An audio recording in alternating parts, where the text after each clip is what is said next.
I decided this year to incorporate mobile learning into both of my first year program courses, my Chicago quarter courses. So I've tried it in my Discover Chicago and my Explore Chicago. But today I'm going to talk about my Explore Chicago course, which is Chicago's historic cemeteries. And my students used mobile learning to prepare a guidebook for Oakwood Cemetery on the south side of Chicago. So Chicago's Historic Cemeteries is an Explore Chicago course. This year it was taught with the honors program, so I was working with honors students. And the students visit 4 cemeteries in the city of Chicago that were founded in 1859. One of those is Oakwood Cemetery, and the students went and used mobile learning technology to prepare a walking tour and guide for visitors. And it was a guide that didn't focus on the rich and famous people who live in Oakwood, but used Oakwood as an example of a rural garden cemetery. So we used the Evernote app, and Evernote was an app that was chosen for me in consultation with the MOLI team.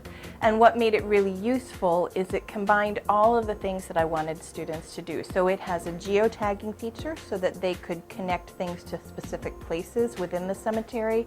It had the ability to take notes, either if they wanted to include some group discussion, they could use voice notes to talk about their project, and they'd have that conversation that they could refer to.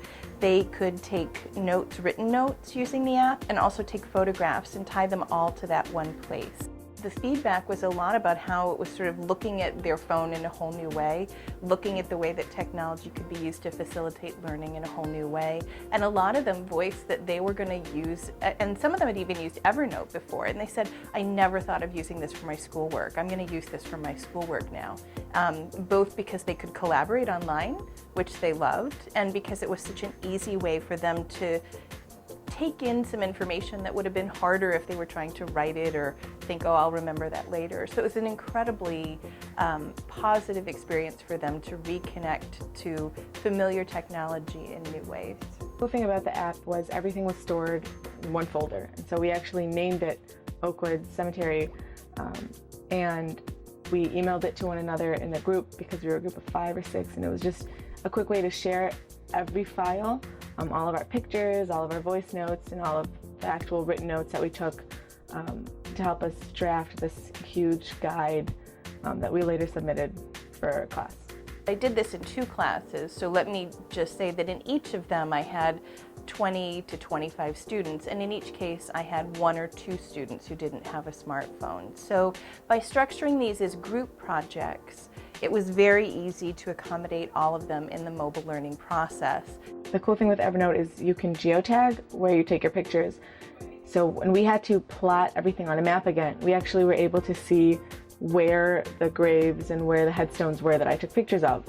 So with that, I didn't have to do precise locations, like, at the corner of this and this road, because cemeteries don't really have very well detailed roads. We were able to just draw little X's on the map based on the geotagged map from Evernote. And then with just copy and paste the little description of each picture that I wrote onto our online guide. I think it really helped the students document their experiences in diverse places in a much more effective way than I've seen before using mobile learning. So I'm an incredibly enthusiastic convert to Evernote and mobile learning technology.